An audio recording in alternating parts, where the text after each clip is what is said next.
Esse é o único canal no YouTube que tem a Bíblia comentada versículo a versículo. Por isso, seja bem-vindo, seja muito bem-vindo nessa jornada, nessa caminhada inédita e exclusiva do nosso canal. Nesse vídeo, a gente vai comentar a respeito de um assunto muito importante. O que é bom testemunho e como obtê-lo? Quer aprender mais sobre isso? Então não sai daí, fica comigo até o final. Vamos junto!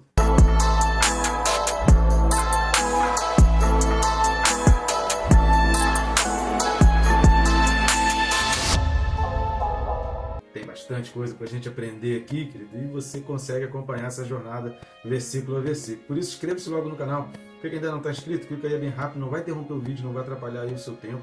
Eu sugiro também, recomendação minha, acho muito importante, clicar no sininho, porque você é notificado a cada vídeo novo, a cada versículo que é comentado, que é colocado aqui no canal. Nós temos vídeos de segunda, sábado, domingo, não temos vídeo, não temos mais colocado vídeo. No início a gente até colocava bastante, mas um domingo dedicando ou para você assistir os vídeos que você perdeu durante a semana, ou para você se dedicar às atividades da sua igreja local e aos ensinamentos da sua igreja local. E o nosso objetivo é estar levando a palavra de Deus, levando conhecimento, levando pessoas a entender a palavra de Deus. Muita gente deixa de ler a Bíblia porque diz que é muito difícil compreensão, não consegue entender o que está lendo.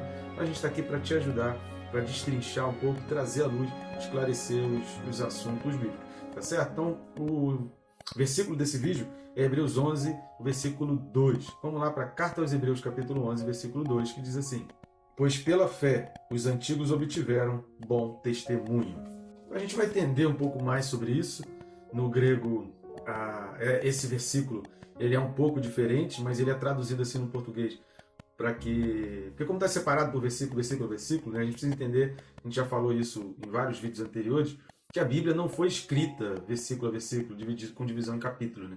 Isso só aconteceu no século XIII depois de Cristo, ou seja, 1100 anos depois de ter sido concluído toda a Bíblia, né? De toda a Bíblia ter sido escrita, do último livro da Bíblia ter sido escrito, 1100 anos depois do último livro, que foi Apocalipse, ter sido escrito, é que então surgiu em 1200, no século XIII, essa divisão de capítulos e versículos. E aí, dentro dessa divisão de capítulos e versículos, depois do ano 1500, quando foi traduzido para o português, então tentou fazer uma interpretação para que quando você pegue um versículo, não dê muita distorção no sentido daquilo que está sendo dito ali no contexto. Mas a gente vai entender um pouco mais a fundo sobre isso. Acompanha aí, fica comigo até o final que você vai entender isso. Antes, eu quero te pedir ajuda. A gente precisa de ajuda para o nosso canal, para a manutenção do nosso canal, para a expansão do nosso canal, já que o nosso objetivo é levar a palavra de Deus a quem realmente quer estudar a palavra de Deus ou precisa conhecer, ou é uma palavra que vai fazer aquele estalo e mudar uma vida, porque eu creio no poder que tem na palavra de Deus. A palavra de Deus ela é poderosa,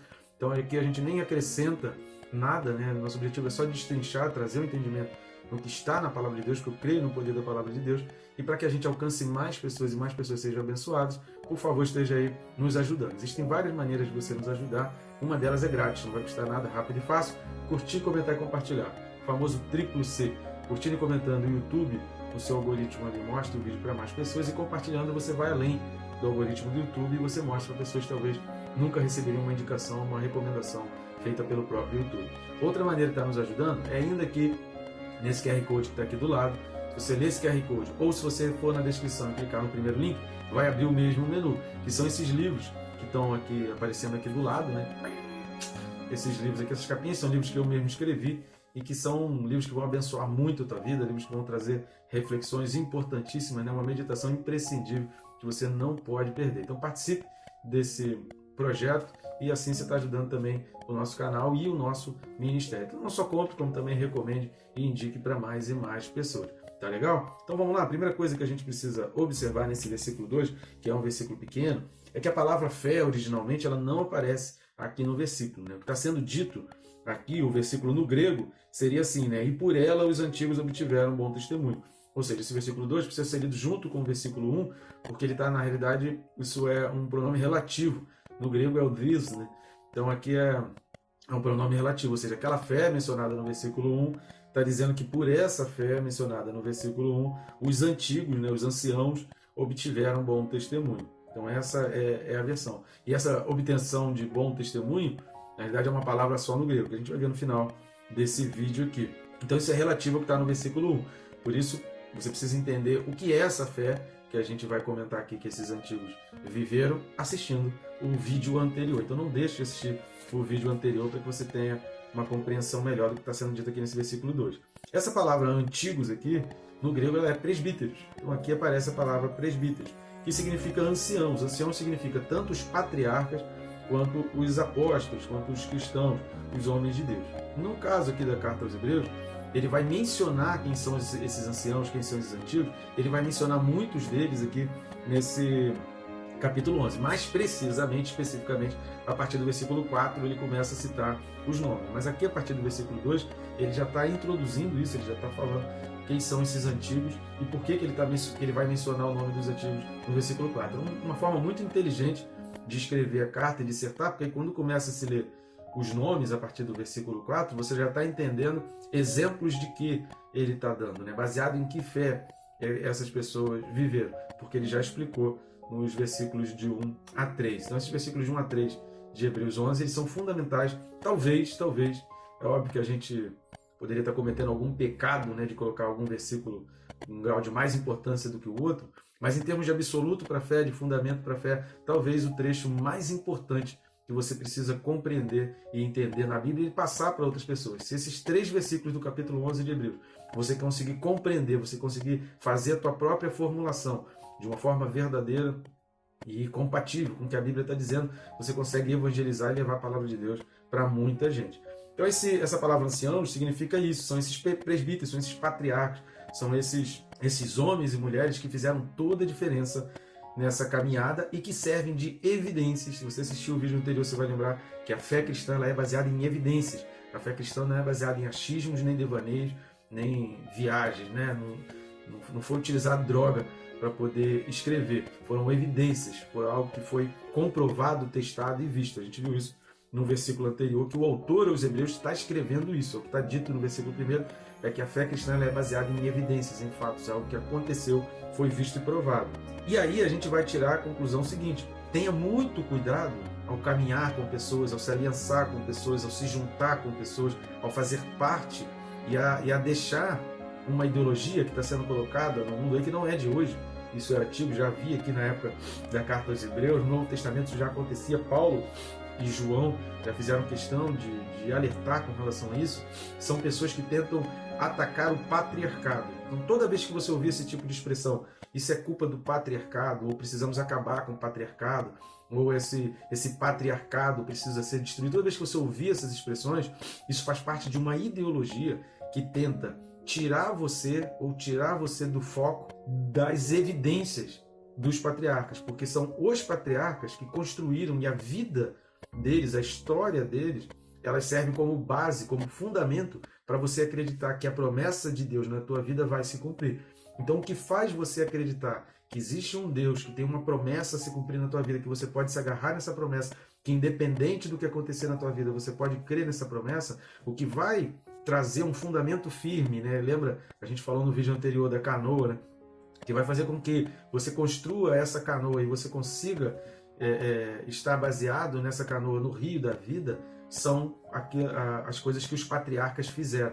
Então, toda vez que há um movimento contra o patriarcado, na realidade, ele quer tirar da mente, tirar do coração esse apego às evidências, a tudo que foi construído, a toda história que foi construída. Porque se tira você desse alicerce, você vai afundar no rio, vai afundar no mar, então vai ficar muito mais fácil para você acreditar em outros tipos de ideologia. Então, o objetivo desse tipo de ideologia, que tenta destruir, atacar, desalicerçar os fundamentos e as evidências do patriarca, é exatamente acabar com a fé cristã e construir toda a plataforma do que um dia realmente vai acontecer, e a tendência no mundo é isso aumentar.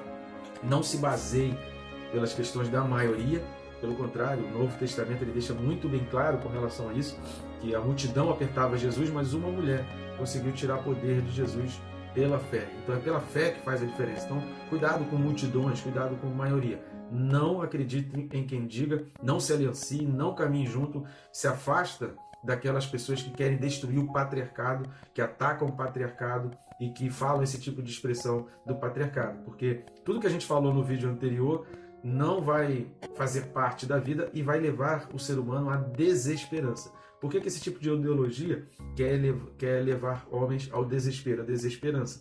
Para que o Estado, para que pessoas entrem com as soluções. É o que vai acontecer no 666, né? Procure aí no nosso canal, na playlist sobre Apocalipse, você vai entender mais sobre a marca da besta, o 666, né? Escreve 666, faz a pesquisa aí que você vai encontrar explicação nesse sentido. Você vai ver que tem a coerência exatamente com o que está sendo dito aqui em Hebreus 11:2. Agora, essa expressão, obtiver um bom testemunho, no grego é uma palavra só, emartiretesan. Então, relacionada a martírio, né? O martirel, que é a palavra raiz, que vem exatamente de ser martirizado. E o que significa obter bom testemunho? O que significa isso na prática? Significa que essas pessoas realizaram maravilhas. Significa que essas pessoas elas foram martirizadas. Significa que essas pessoas experimentaram. Significa que essas pessoas construíram uma história. Está entendendo? Está compreendendo isso? Então, essas pessoas têm algo concreto pelo que elas podem dizer.